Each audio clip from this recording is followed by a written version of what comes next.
Olá pessoal, aqui na nossa 14ª aula de Direitos Humanos e Desenvolvimento Humano, nossa última aula, que antecede a nossa última atividade. Semana que vem teremos uma atividade assíncrona, portanto estará disponível na plataforma do PEVAI para vocês todos realizarem a atividade. Haverá um prazo para a realização dessa atividade e aí finalizaremos com a terceira nota, certo, do nosso curso.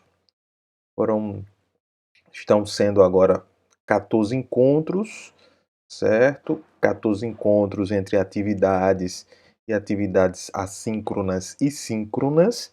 Então, cumprimos o nosso papel aqui, acredito eu. E para finalizar, acredito que escolhi um tema que é fundamental, que é muito polêmico e muito importante. Nesse último momento agora, nessa terceira parte da nossa disciplina, nós vínhamos falando da concretização dos direitos humanos, para que haja desenvolvimento humano, efetivamente. E para que isso aconteça, é preciso que haja uma concertação entre sociedade, Estado e governo em prol de políticas públicas eficientes, eficazes, consequentemente, que promovam resultados, né, que tragam bem-estar para a população. E aí, vou falar hoje sobre direito humano à água e ao saneamento. Eu já tinha postado um vídeo do professor Léo Heller, mas resolvi ressaltar alguns detalhes importantes, porque já que estamos falando do ponto de vista prático, mais pragmático, falamos teoricamente e agora mais empiricamente sobre o tema dos direitos humanos relacionado com o desenvolvimento humano, é fundamental falar sobre essa questão da água em si. Portanto, eu vou projetar aqui o slide, tá certo? O slide. E eu intitulei essa aula de hoje como Direito à Água e ao Saneamento para o Desenvolvimento Humano Adequado. Então, há um primeiro pressuposto aí que diz o seguinte: para que haja desenvolvimento humano adequado, eu preciso ter direito à água e ao saneamento. É um pressuposto fundante nesse processo. Para que haja um desenvolvimento humano adequado, eu preciso de direito à água e ao saneamento garantidos. Garantidos. E considerados como direitos sociais, efetivamente, portanto, direitos prestacionais. O que é que significa isso? Significa que o Estado precisa cumprir suas atividades enquanto provedor desse serviço. E aqui eu estou considerando o serviço de fornecimento de água e o serviço de saneamento como um todo como sendo um serviço eminentemente público. Claro que há empresas privadas que prestam esse serviço e há empresas públicas que prestam esse serviço, o que, no meu entendimento, não desnatura de forma alguma a natureza pública, coletiva, essencial, primordial, certo? Do fornecimento da água e do saneamento como um todo. Agora, claro que existem problemas estruturantes que se referem ao saneamento no Brasil, problemas que nos acompanham há décadas, né, e sem uma solução, digamos assim, a curto prazo, a não ser a médio e longo prazos, principalmente longo prazo. Temos problemas com ocupação urbana desordenada, crescimento desordenado, formação de centros urbanos sem planejamento, falta de conexão com a zona rural, de forma que a gente possa saber, ter consciência do que é produzido na zona rural, que nos alimenta, e a água que é utilizada lá também nos serve. E as nascentes estão nessas zonas rurais principalmente. Muitos rios que perpassavam diversas zonas urbanas no Brasil, em diversas cidades de médio e grande porte, foram enterrados, foram soterrados pelo concreto e o asfalto, né, e foram escondidos, invisibilizados. Muitos deles foram tubulados, né, envolvidos em tubos E ali você tem é, é, é, a modificação do curso natural da água, né? Que a natureza nos deixa em formato de bacia hidrográfica, que tem que ser o curso natural da água, o seu fluir natural da água. Portanto, uma ocupação urbana caótica, não é? Isso traz prejuízos em todos os sentidos, principalmente se nós considerarmos do ponto de vista histórico, da Revolução Industrial para cá, nós tivemos o inchamento, não é, forçado, não é, a formação de uma periferia, formação de centros urbanos inchados de forma muito característica desse processo, muito mais voltado para um desenvolvimento relacionado a crescimento do que efetivamente um desenvolvimento humano, como nós viemos e estamos defendendo aqui na disciplina. Precisamos de um desenvolvimento muito mais humano que um desenvolvimento focado exclusivamente no crescimento. Portanto, há interferências no ciclo natural da água, no ciclo hidrológico da água, né? Entenda-se o ciclo natural da água, a produção da água. A água não é produzida em laboratório, a água é produzida, certo, pela natureza, por esse ciclo hidrológico, portanto. E se essa formação de grandes centros urbanos, a industrialização, o aumento da população mundial demanda uma maior quantidade de água. Isso me parece ser uma sequência e uma relação lógica. Quanto maior a quantidade de pessoas, maior a necessidade de alimentos, maior a necessidade de manufatura, principalmente. E aí maior a necessidade de água, consequentemente, e maior produção de resíduos. Isso tem uma relação direta com todo o processo que nós chamamos de saneamento. Então, o uso intensivo de água para a produção de alimentos que não chegam a todos. Tem mais essa. Se fosse uma produção de alimentos que chegasse a todos, boa parte da população mundial não se alimenta corretamente ou não tem acesso a esses alimentos. Tem acesso à água e não tem acesso a alimentos, consequentemente. E aí uma crescente poluição dos corpos hídricos. O que são esses corpos hídricos? Lagos, lagoas, lagunas, rios, aquíferos, né? Corpos d'água que estão no subterrâneo, no subsolo, tá certo? E aí eu não estou falando de água salina, né? Principalmente porque nós não somos grandes usuários da dessalinização, embora seja um processo crescente no mundo inteiro, principalmente em países que necessitam do recurso hídrico marinho, né? Da água marinha para a sobrevivência de alguns espaços urbanos, como é o caso da Espanha, em algumas localidades que há já um consumo crescente de água dessalinizada do mar, né? A poluição crescente dos corpos hídricos é uma realidade, um resultado, uma externalidade, certo, das nossas atividades, das atividades humanas, e vemos aí um processo de nascentes hidrológicas, nascentes hídricas não protegidas, né? O que afeta diretamente esse modus vivendi, ou seja, esse modo de vida que nós escolhemos para nós, né, de extração cada vez mais excessiva de recursos hídricos e outros recursos. A ausência de planejamento de curto, médio e longo prazo. Isso nós estamos vendo há muito tempo aqui na nossa disciplina, que a palavrinha-chave mágica se chama planejamento. É preciso produzir, pensar e agir por meio de cenários. Você tem que desenhar cenários, pensar em termos de cenários para poder planejar em curto, médio e longo prazos. Esse modelo de desenvolvimento, como nós estamos vendo até agora, que exige mais energia, que produz mais rejeitos e necessita e aumenta a demanda por mais alimento e, consequentemente, por mais irrigação, mais água, esse modelo não é sustentável. Essa é uma questão meio que já conclusiva.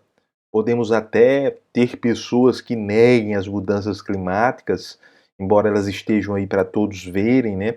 As mudanças dos ciclos e do ciclo hidrológico, do ciclo da água, mudança do regime de chuvas, o aumento do calor, o aumento da temperatura, o efeito estufa, as mudanças climáticas estão aí para todo mundo ver.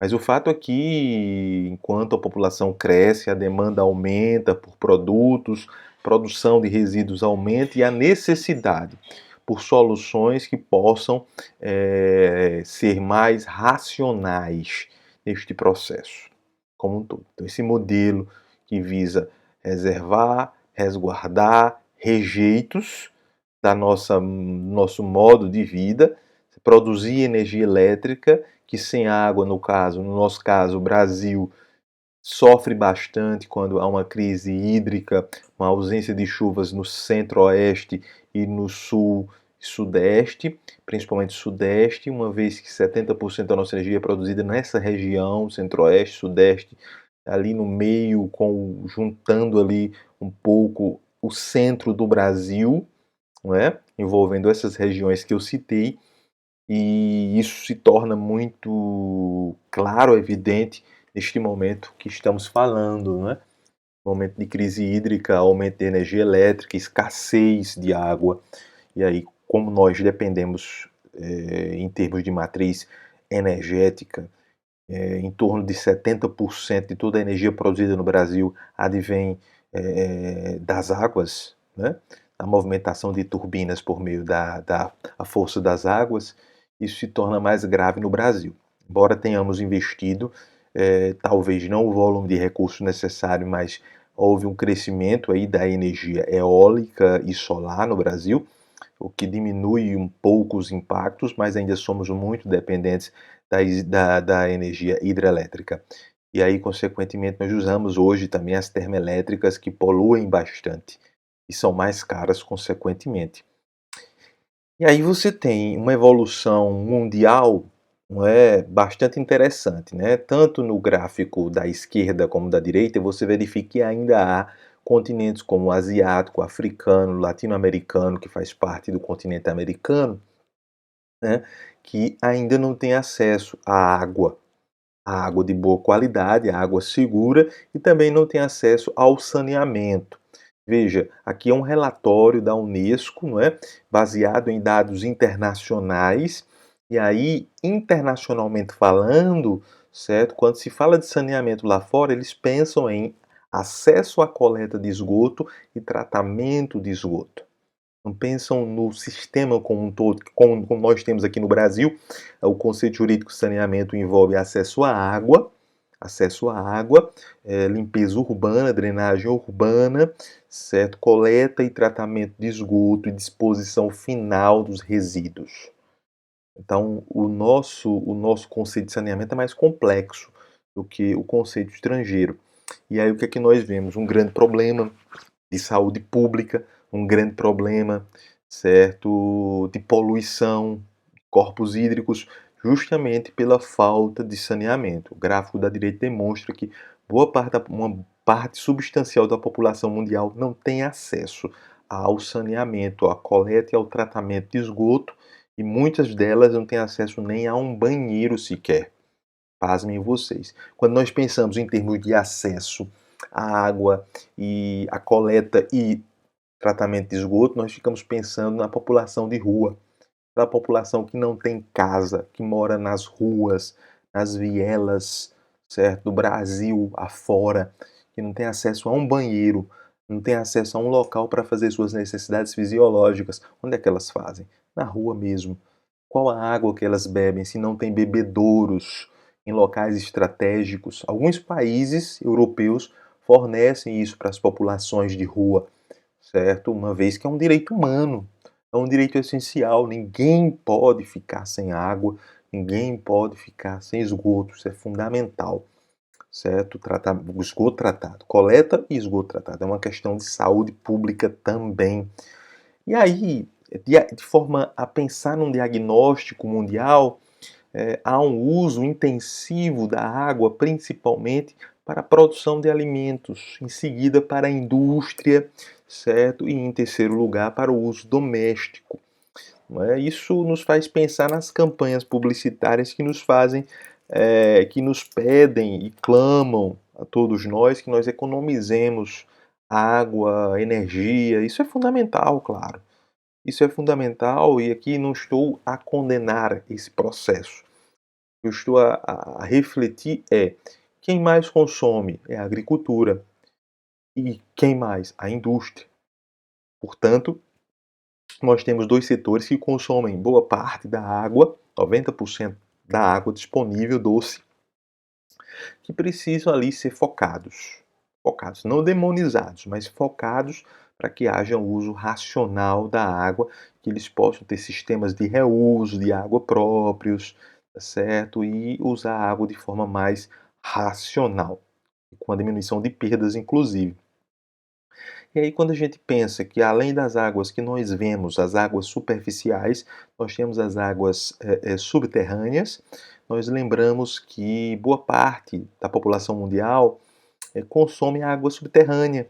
Nós temos um grande consumo de água subterrânea para a agricultura nos Estados Unidos, na Ásia, especificamente na China, tá certo? Aí na Austrália, na Oceania, na África para a agricultura também, certo? O segundo uso, né, principal é para o fornecimento à população, tá certo? E em terceiro lugar, nesse caso em muitos locais, o uso para a indústria. Se eu estou falando de água subterrânea.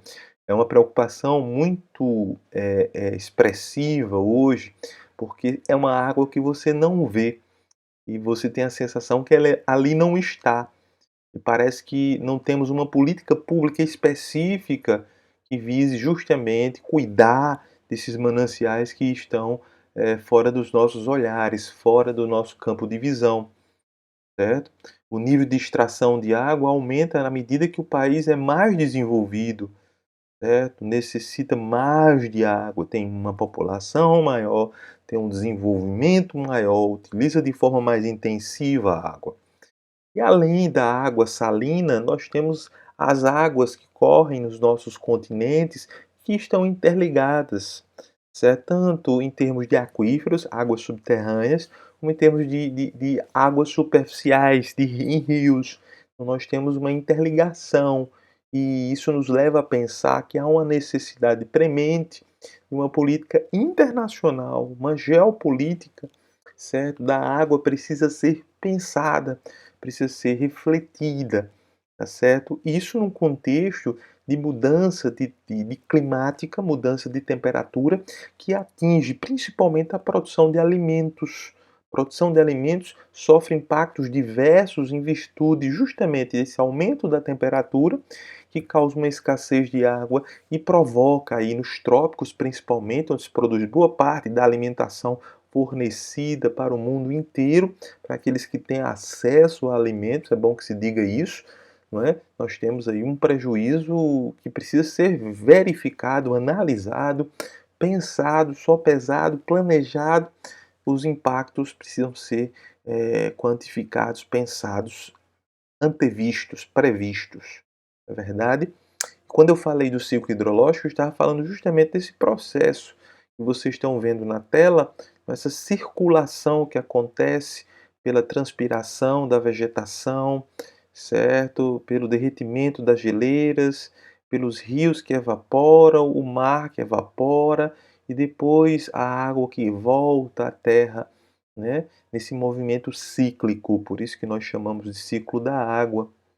Então, de fato, diante de todas as nossas fragilidades, somos um país exposto às mudanças climáticas nesse contexto. Isso afeta claramente, de forma muito peculiar, específica, as pessoas mais vulneráveis, as pessoas que não têm acesso aos recursos básicos, que já não tinham e agora, com uma situação, um contexto desse, ficam numa situação muito mais complexa ainda. Então, pensando do ponto de vista da distribuição desses prejuízos, a distribuição ela não é equânime, ela não é equitativa. Aí pensemos o Brasil não dividido em termos de estados, né? Paraíba, Rio Grande do Norte, Pernambuco, São Paulo, Rio de Janeiro, enfim.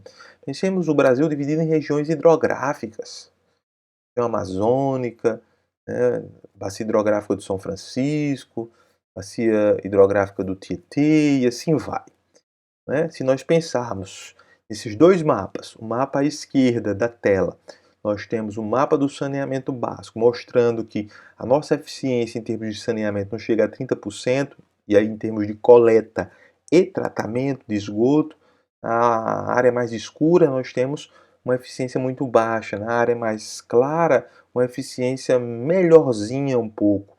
E sobrepomos o mapa das bacias a esse mapa, nós verificamos que nós estamos numa situação muito complicada em termos de coleta e de tratamento de esgoto. Por quê? Porque esse esgoto vai para algum lugar, esse esgoto é descartado, esse esgoto vai voltar à natureza, vai voltar e vai contaminar os mananciais disponíveis quando não se tem saneamento, quando não se tem tratamento efetivamente, voltando uma água mais limpa, voltando uma água com parâmetros de potabilidade adequados para vários usos. Então, nós temos um quadro que demonstra basicamente o que nós estamos vivenciando hoje, a crise energética, né? Quase 65% do que produzimos de energia, aliás, quase 68% vem das hidrelétricas. Em 2018, 68%, 2023 caiu para 65%, vai cair para 65%, porque as outras matrizes estão crescendo também. Matriz eólica, biomassa, certo? Solar também. Temos um sistema, mas infelizmente dependemos muito da chuva para a produção de energia elétrica. E quando pensamos em água contaminada, lembramos logo do uso do agrotóxico. E é esse mapa fornecido pelo Sistema de Informação de Vigilância da Qualidade da Água, o CISÁGUA, demonstra que nós, em parte do território nacional, nós temos sim contaminação da água por agrotóxicos, por elementos que podem nos prejudicar em termos de saúde. As internações aumentam, as internações hospitalares por causa de doenças de veiculação hídrica, isso tem um impacto direto na rede hospitalar. Enquanto nós falamos de Covid, que é muito importante, nós há muito tempo temos uma epidemia que é tão ou quanto similar a essa da Covid, em que a população se acostumou ao processo de contaminação por doenças em virtude da veiculação ou por meio de veiculação hídrica. A dengue, zika vírus, febre amarela, esquistossomose e assim por diante, são doenças de veiculação hídrica e que ocorrem principalmente pela falta de saneamento. Aí esses outros mapas demonstram isso que eu estou falando.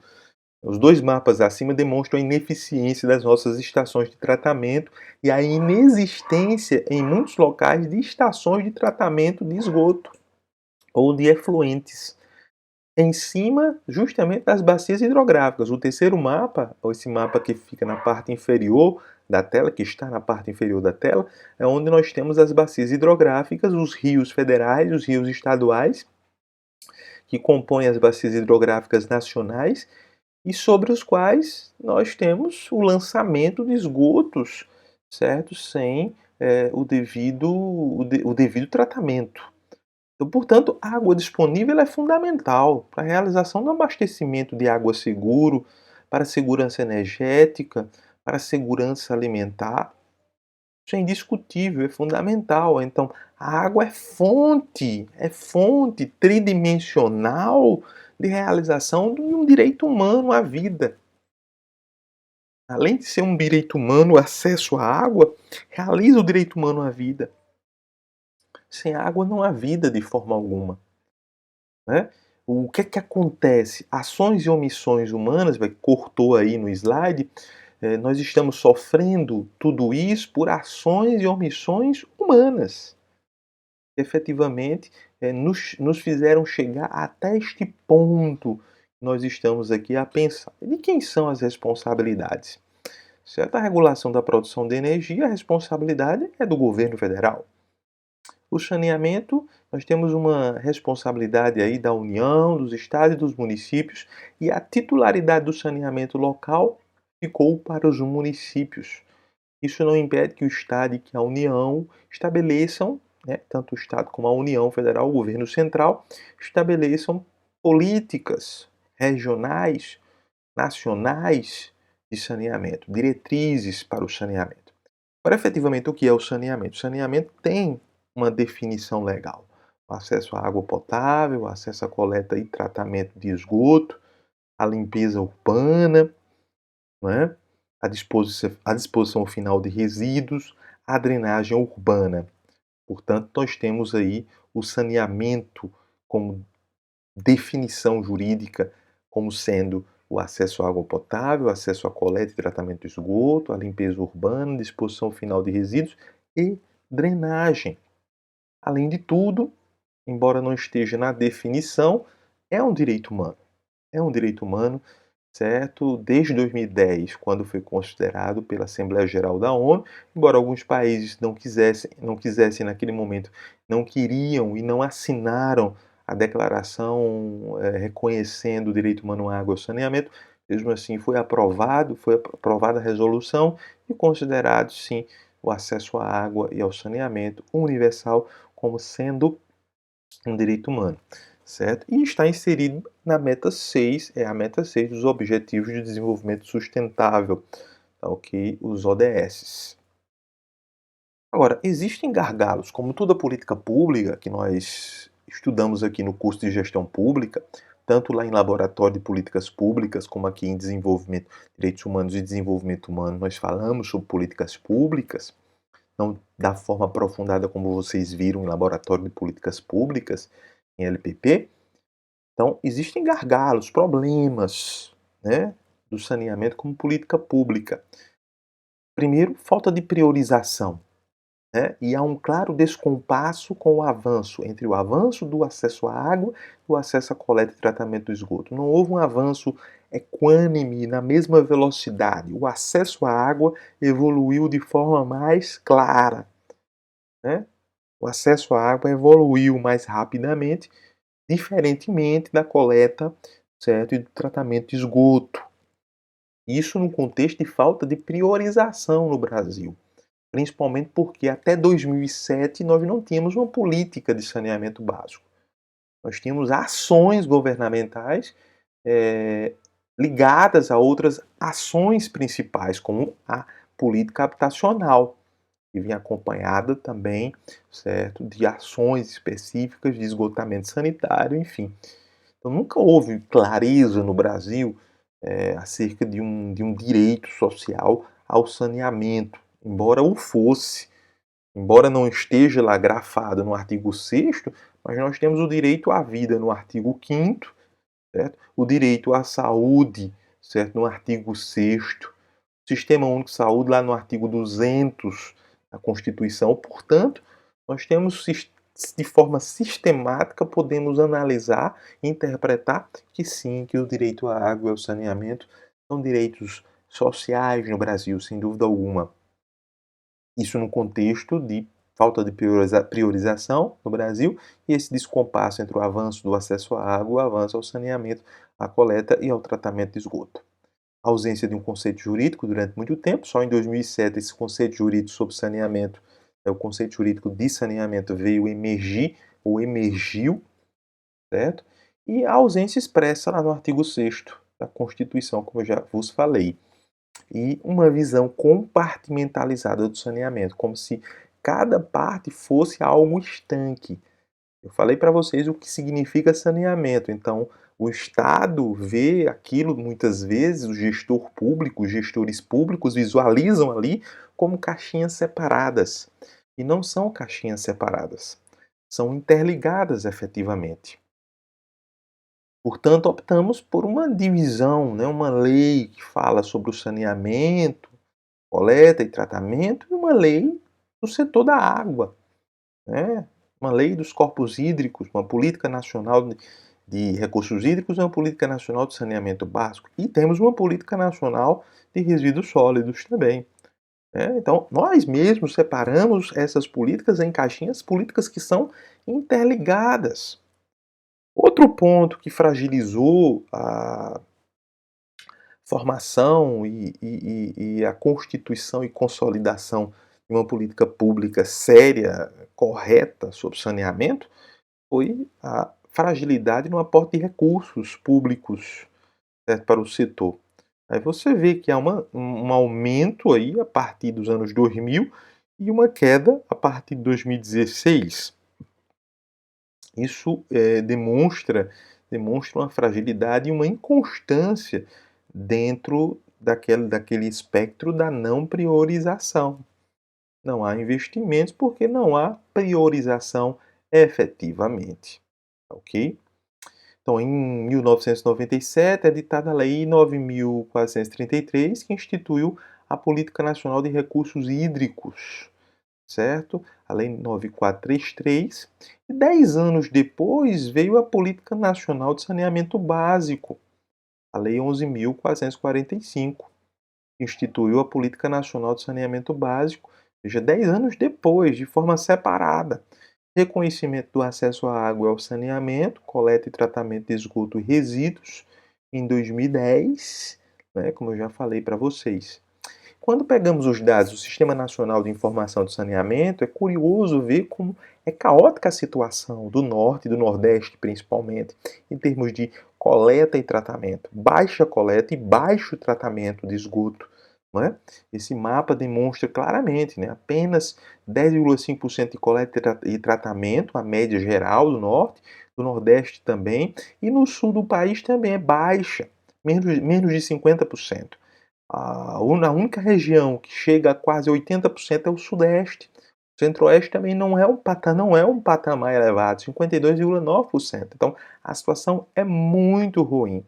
Falta de acesso no Brasil é da casa de milhões de pessoas que não têm acesso. Quais são os reflexos da falta de saneamento adequado? Adoecimento, atingimento direto à saúde, qualidade do meio ambiente, poluição, qualidade do solo, dos aquíferos, dos lençóis freáticos, inundações, porque há também falta de drenagem, nesse contexto de falta de disposição final de resíduos, também não temos uma correta drenagem nos centros urbanos. Prejuízo às bacias hidrográficas como um todo, como ente sistêmico, a bacia hidrográfica ela é prejudicada. Ela perpassa municípios e estados, mas estão além desses espaços político-administrativos previstos na Constituição Federal e são uma região, uma macro-região, que é uma região hídrica, uma região com vida, né, que tem reino vegetal, reino animal e a água permeando e fazendo com que, como se fosse o sangue fluindo por nossas veias, sem sangue ninguém vive, sem água ninguém vive. Essa analogia para mim ela é muito clara e perfeita, né? E aí nesse quadro nós vemos que quantidade e qualidade traz benefícios diretos, traz desenvolvimento econômico, aumento da produção, comercialização, melhoria da alimentação, educação, melhoria das instalações sanitárias, abastecimento de água segura e disposição das excretas corretamente. Isso melhora a capacidade de trabalho, certo? Traz benefícios à saúde provenientes da melhoria da nutrição, higiene pessoal e da comunidade, interrupção da transmissão das doenças relacionadas com a água. Isso é muito importante para o desenvolvimento humano que nós pensamos. Esses números demonstram o gasto público que se tem, certo, em Belém, Porto Alegre, Rio de Janeiro, São Paulo e no Brasil por conta da ausência de saneamento, né? Agora, com a chegada do novo marco legal, a Lei 14.026/2020, que promete universalizar o acesso à água e à coleta de esgoto e o seu tratamento e a disposição final de resíduos sólidos, a drenagem, a limpeza urbana, né? Promete, porém, nós sabemos que uma lei ela não é suficiente, ela não tem o condão de resolver tudo esse imbróglio, de forma alguma. Não tem o condão de resolver, mas é um instrumento importante que nós temos hoje que precisamos analisar com muito cuidado. Produto de uma mudança de perspectiva, né? Saímos do saneamento que estava sob a gerência do Ministério do Meio Ambiente para agora a gerência do Ministério do Desenvolvimento Regional, que tem uma perspectiva desenvolvimentista diferente da perspectiva anterior do Ministério do Meio Ambiente. E aí eu não falo da atual visão do Ministério do Meio Ambiente, mas Em governos passados, nós tínhamos uma visão que a água fazia parte do setor ambiental e não do setor do desenvolvimento. Embora a água seja indutora, mas a água não pode ser visualizada ou vislumbrada apenas como insumo produtivo. Ela precisa ser visualizada como essencial à vida. E dentro da vida existem as atividades humanas como um todo. Entre elas, atividade econômica. Sem dúvida alguma, não podemos descuidar disso. Nesse contexto, a participação pública sempre foi, no caso do esgotamento sanitário, foi baixa. Aliás, foi alta, tanto no esgotamento como no abastecimento de água, certo? Mas lembrando que o setor privado sempre teve mais uma proeminência lá no abastecimento de água e não no esgotamento sanitário. A presença de empresas privadas é muito baixa, é muito baixa. No abastecimento de água, tanto no abastecimento de água como no esgotamento sanitário, isso fica claro, tá certo?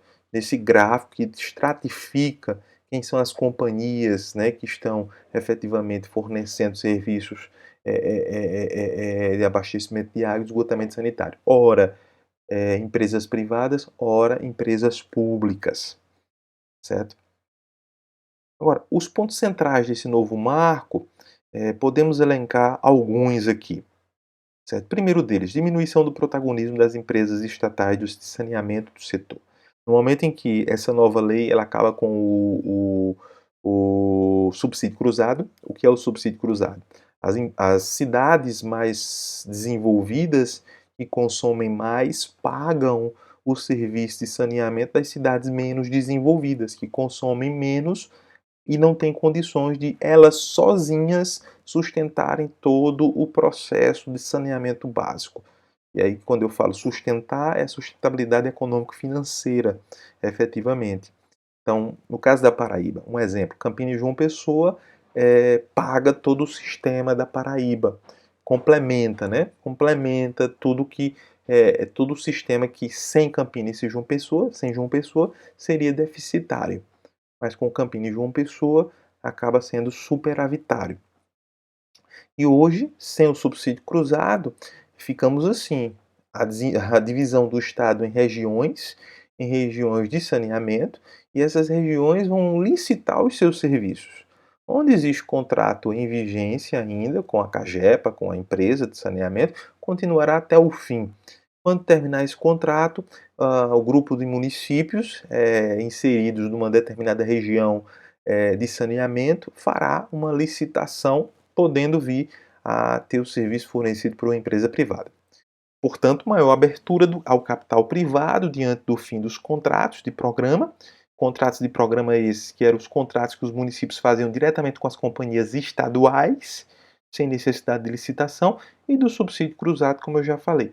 E o processo de regionalização. Esses são os três pontos principais do novo marco do saneamento, a Lei 14.026, certo? No mais, a lei traz articulação com as políticas de desenvolvimento urbano e regional, de habitação, de combate à pobreza e de sua erradicação, de proteção ambiental, de promoção da saúde, de recursos hídricos e outras de interesse social relevante, destinados à melhoria da qualidade de vida, para as quais o saneamento básico seja fator determinante. Certo? A articulação, essa palavrinha é mágica, mas na prática é muito difícil. Nós falamos aqui sobre governança, sobre gestão, sabemos que é difícil essa articulação entre as diversas políticas. Então, as políticas e ações da União e de desenvolvimento urbano e regional, de habitação, de combate e erradicação da pobreza, de proteção ambiental, de promoção da saúde, de recursos hídricos e outras de relevante interesse social, direcionadas à melhoria da qualidade de vida, devem considerar a necessária articulação, inclusive, no que se refere ao financiamento e à governança com o saneamento básico. Portanto, mais uma vez, a articulação, contribuindo assim para o desenvolvimento nacional, a redução das desigualdades regionais, a geração de emprego e de renda, a inclusão social e a promoção da saúde pública. Esse desenvolvimento humano, certo? É pautado, no caso brasileiro, certo? Por uma necessidade inarredável, insubstituível de diminuição das diferenças regionais. está no fundamento da República Federativa do Brasil, lá no início da Constituição. Diminuição das diferenças regionais, que nós sabemos que nós temos diversos Brasis dentro do Brasil, né? E aí nós temos modelos de regionalização. O modelo metropolitano, de aglomeração urbana ou microrregional. No caso, o microrregional foi o adotado pela Paraíba, pela lei que foi aprovada agora no meio do ano.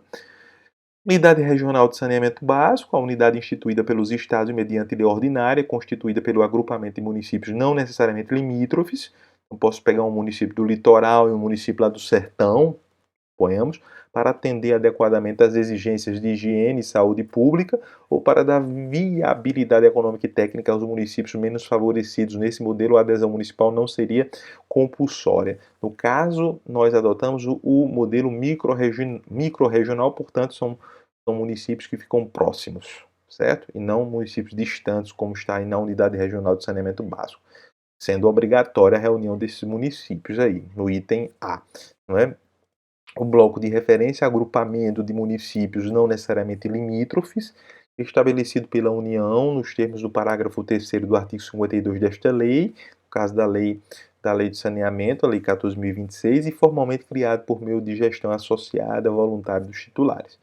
Esse bloco de referência não foi realizado. Esses dois modelos, o A e o B, foram os mais utilizados no caso brasileiro. E aí nós temos um quadro das leis que foram aprovadas. Por que temos esse quadro aí?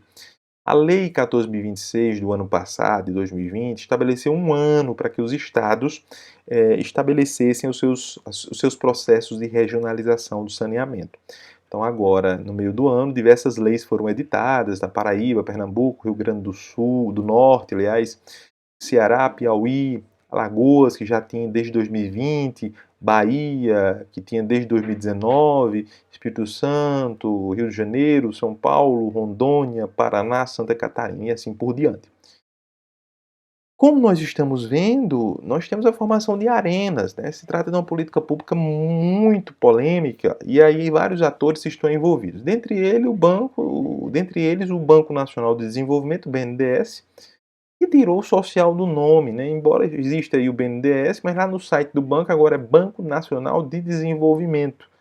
Cuida da modelagem para investimento do capital privado no setor. Então tem um setor de modelagem para assessorar os estados a realizarem os seus processos de privatização do serviço público de saneamento. Organizações do setor de saneamento, representantes do setor privado, também fazem parte desse grupo de atores, sindicatos urbanitários no país, companhias estaduais de saneamento através de organismos que representam seus interesses, não é? E o Observatório Nacional de Direitos à Água e ao Saneamento, o ONDAS, né, que tem exercido um papel fundamental nesse processo de fazer o contraponto com o discurso dominante de que o saneamento precisa ser privatizado e que privatizando todas as soluções virão e todo mundo terá acesso ao saneamento. Então nós temos um panorama internacional do setor que é curioso, né?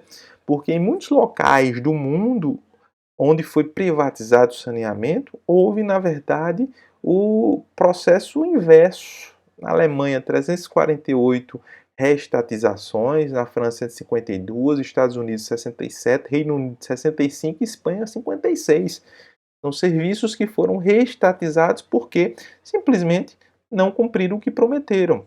Por que reestatizar? Conforme dados da Transnational Institute, né, é um organismo independente que verificou os motivos pelos quais houve o processo de reestatização. E aí elenca-se nesse relatório mais novo, né, o mais recente, que muitas vezes as empresas não seguiram valores públicos e empregaram a lógica de mercado em suas atividades, o que não deu certo. Representa uma falha das políticas de austeridade fiscal, né? Não tem dinheiro para tudo, portanto, se não tem dinheiro para tudo, vamos privatizar que resolve, mas não resolve. Em muitos casos, as empresas privadas não entregaram a qualidade que se esperava.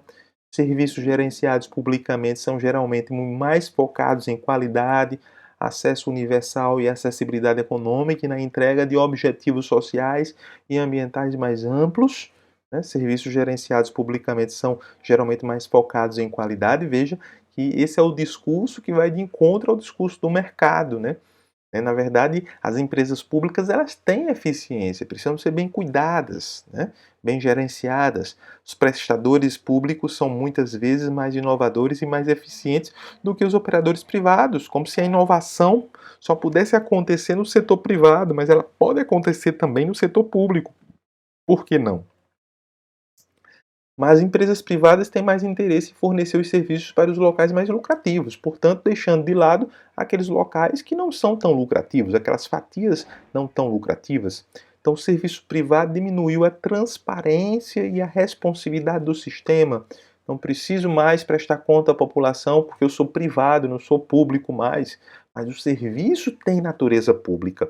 Há necessidade de democratizar os serviços públicos por meio da participação de trabalhadores e usuários e de um maior controle por funcionários e cidadãos eleitos, o que foi diminuído com as empresas privadas.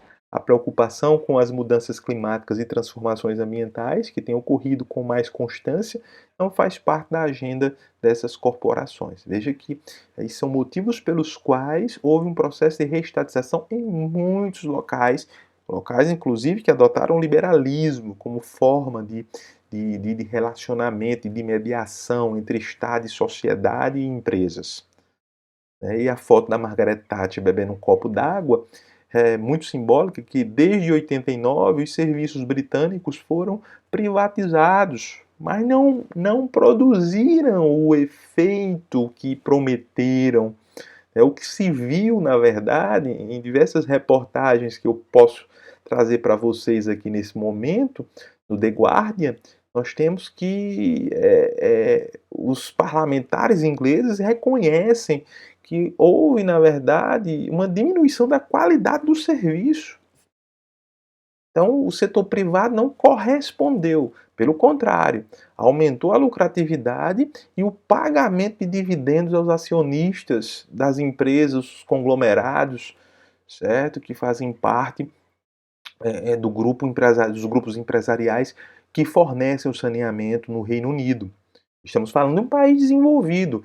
E qual o resultado disso? Essa reportagem demonstra claramente que o resultado foi a poluição da maior parte dos rios ingleses, principalmente em virtude do lançamento de esgoto bruto, certo? Em seus leitos, o que deixou muitos rios inviáveis. Só 14% dos rios ingleses têm padrões ecológicos aceitáveis e os principais responsáveis são os lançamentos de esgoto sem tratamento. Pasmem vocês. Estamos falando de um país que privatizou desde 89. Podemos ser a Inglaterra do amanhã, né? Nós somos a bola da vez agora. O capital, efetivamente, privatizar os nossos serviços. E aí nós temos um gráfico que representa o pagamento de dividendos aos acionistas, né? Da United Utilities, Severn Trent, Thames, Anglia, Yorkshire, Northumbrian, South West, Wessex, Southern. Todas as empresas são empresas de saneamento inglesas, privadas, certo? O professor Dieter Helm, né, que é um professor de política econômica da Universidade de Oxford, ele disse que as companhias de água não poderiam ser responsabilizadas por explorar o sistema. Ninguém foi enganado, na verdade, né, porque estávamos vendendo o serviço de saneamento. Ele estava falando da situação da Inglaterra, à época, vendendo o serviço de saneamento público para empresas privadas. Então, as companhias de água se comportaram exatamente como acreditamos que uma empresa comercial se comporta, disse ele. A questão é, esperamos que os capitalistas se comportem como capitalistas? Eles são capitalistas. Uma empresa precisa ter lucro. Uma empresa não vai fornecer serviço num local deficitário, em que as pessoas não pagam as contas. Então, o que temos visto é uma completa falha regulatória no controle das empresas. E aí o Estado falha em regular. O Estado vende e falha em regular o serviço público, né? Isso nos faz pensar em quem está por trás das empresas interessadas em investir no saneamento. E aí, no caso, o saneamento brasileiro, sem dúvida alguma. E aí, quando a gente vê uma reportagem, How does England Sewage, né, System Work? Como o sistema de saneamento inglês funciona. E essa reportagem, traduzindo ela, a gente verifica claramente que em chuvas torrenciais, os ingleses tiveram que conviver com o lixo, né, com os resíduos boiando na frente das suas casas, né, camisinhas usadas, papel higiênico, plástico, uma série de resíduos que foram justamente resultado da falha de saneamento, saneamento mal feito ou inexistência de saneamento. Então veja, estamos falando de uma nação desenvolvida, não é do Brasil que estamos falando. Então as perdas por vazamento no sistema de água inglês chega a 3 bilhões de litros dia. 3 bilhões de litros dia. Então isso daria para fornecer para milhares de pessoas água suficiente para suas necessidades básicas. E aí, quando eu procuro, por exemplo, Estados Unidos, né? E aí eu busquei trazer aqui exemplos de países desenvolvidos, que são espelho para nós, né? E aí me deparo com esse relatório agora recente, que fala sobre a pobreza de saneamento nas cidades norte-americanas, não é? Esse relatório mostra os gaps, né, os problemas, não é, de pessoas que não têm acesso a esse serviço. Então, tirei um trecho lá das conclusões. Nosso estudo descobriu que a pobreza do saneamento é um problema social, não técnico, com raízes em condições de habitações inacessíveis, disparidades crescentes de riqueza e desigualdade racializada em algumas das áreas metropolitanas dos Estados Unidos de crescimento mais rápido, embora algumas cidades tenham conseguido diminuir suas populações sem saneamento nas últimas 2 décadas, outras não fizeram nenhum progresso, ou pior, viram saltos alarmantes na proporção de pessoas que vivem sem acesso à água encanada. Muitos dos piores locais em termos de pobreza no saneamento, como São Francisco, Portland, Austin, Nashville e Seattle, também são algumas das cidades americanas mais ricas e de crescimento mais rápido. Esta pesquisa ressalta a necessidade de uma política federal coerente, gastos significativos com infraestrutura para retificar as desigualdades espaciais e sociais em curso no acesso à água nas cidades dos Estados Unidos. Portanto, vejam vocês, né, que regiões, e esse mapa em amarelo fica aí os piores locais, justamente são naquelas regiões mais ricas e que as pessoas não têm acesso à água. Então, surpreendentemente, esta análise, no caso, esse relatório que eu falei para vocês agora, revela que o locatário médio sem saneamento em São Francisco, em 2017, gastou 44% de sua renda mensal para viver em uma casa sem água encanada, sem um serviço básico, só com a casa. Então, veja que a manchete do The Guardian, recente, agora de 27 de setembro de 2021, fala que mais de 500 milhões né, mais de meio milhão, na verdade, de pessoas pobres, não têm saneamento, né?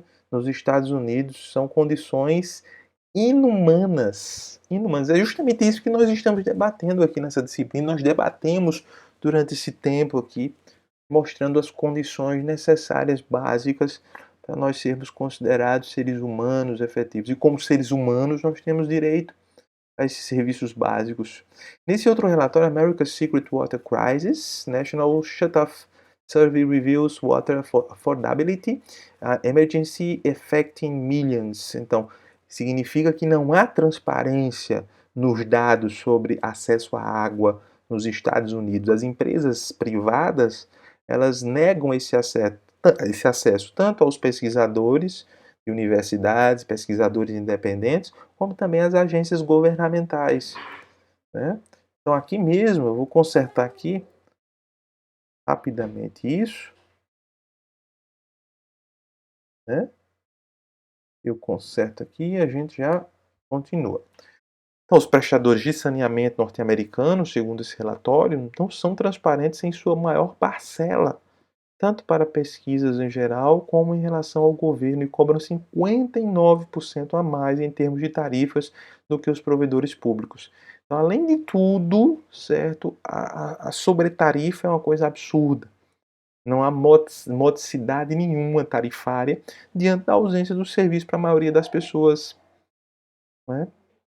Então, estudos do professor Emanuele Lubina apontam que, em primeiro lugar e fundamentalmente, as multinacionais falharam em geral em não dar um retorno aceitável para seus acionistas. Não deram, investiram em locais que não davam retorno. A Suez, né, que é uma empresa de saneamento mundial, emitiu um comunicado em janeiro de 2003 afirmando que estava se retirando dos países em desenvolvimento e não iria no futuro investir em qualquer operação que não fosse autofinanciável e entregasse um retorno aceitável, livre de risco cambial. Exposição da Suez aos países emergentes, medido pelo capital empregado, deverá ser reduzido em cerca de um terço.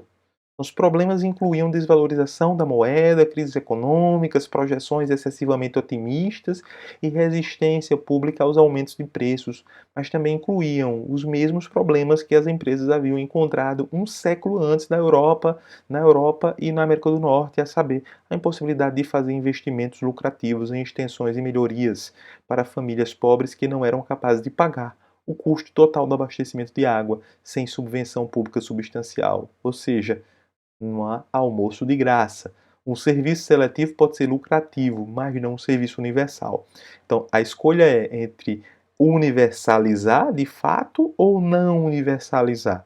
Então, a questão foi apresentada de forma sucinta em dezembro de 99 pelo gerente de uma empresa de água do Reino Unido, Bywater, que saiu de um grande projeto de abastecimento de água no Zimbábue porque o projeto não podia fornecer a taxa de retorno exigida.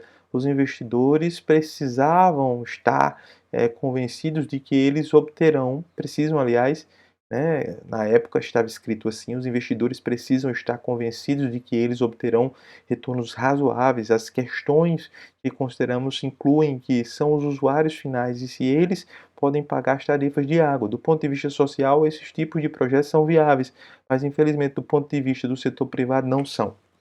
Então, é aquela história, as empresas privadas não vão investir em locais que não têm retorno efetivamente. Então, outro fator foi o fracasso do setor privado em corresponder às expectativas, especialmente em termos de investimento prometido. Prometeu um investimento que não teve, investiu e não teve retorno. Tá certo? Então, essa é uma questão fundamental. O caso inglês é paradigmático para nós em termos de realização de direito humano à água.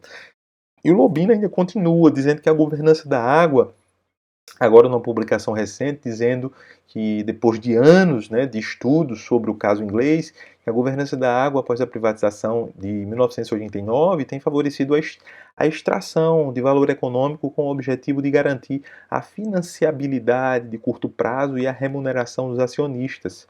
Essa ênfase tem prejudicado a capacidade de financiamento de longo prazo e outras áreas de sustentabilidade. A experiência inglesa com a privatização da água é caracterizada pelo forte bloqueio da eficiência produtiva interna e da ineficiência distributiva, junto com resultados altamente regressivos e transferência de custos para gerações futuras. Este forte aprisionamento pode ser explicado pelo alinhamento dos incentivos de alta potência dos operadores privados para extrair ganhos líquidos, sua capacidade de perseguir objetivos comerciais em seu ambiente institucional e a convergência de interesses entre pessoas que pensam da mesma forma e poderosas. Consequentemente, a rigidez com que os acionistas e interesses financeiros são protegidos às custas dos interesses sociais e ambientais torna a privatização inimiga do desenvolvimento sustentável da água. É importante desvendar a noção de eficiência organizacional e considerar cuidadosamente como a eficiência produtiva e distributiva impactam no desenvolvimento sustentável da água, sob diferentes formas de propriedade e governança, como é no privado e como é no público o resultado. Uma vez que a análise institucional comparativa das operações hídricas públicas e privadas é informada por ambiciosas funções de bem-estar social, como o desenvolvimento sustentável da água, torna-se aparente a suposição de que o setor público é um modo organizacional intrinsecamente inferior. E isso não sustenta efetivamente esse posicionamento. Por que ele é ruim? Porque alguém o deixou ruim, né, efetivamente.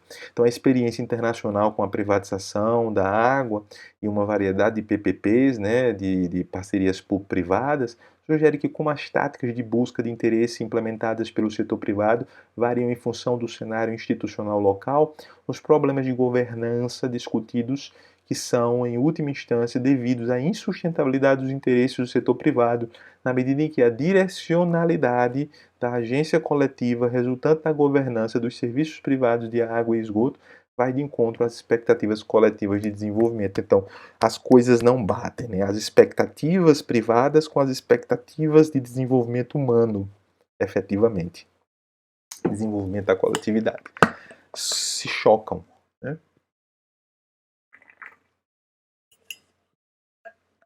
E isso vai além, muito além de um discurso antiprivato, aliás, antiprivatista, né? Ou anti-iniciativa privada. É muito além disso. São constatações. É preciso investir em universalização de verdade para todos, isso é desenvolvimento humano. É preciso encarar como política pública de Estado e não de governo. A questão é que quando falamos de acesso à água e ao saneamento, estamos falando de um direito humano, um direito social. E será que as empresas privadas irão cumprir essa responsabilidade que é eminentemente pública e oposta à ideia de lucro? Essa é uma questão crucial para respondermos, efetiva para respondermos, né? Porque me parece que as empresas privadas não vão ter o mesmo interesse, uma vez que necessita ter lucro, efetivamente. Esse não é o objetivo do investimento público em si. É ter um bom resultado, uma boa prestação, né? E aqui não estamos a esconder a má prestação por muitas companhias públicas, pelo contrário. Certo? O que existe é uma falha regulatória do Estado brasileiro em relação a ele mesmo, né? As companhias, por exemplo.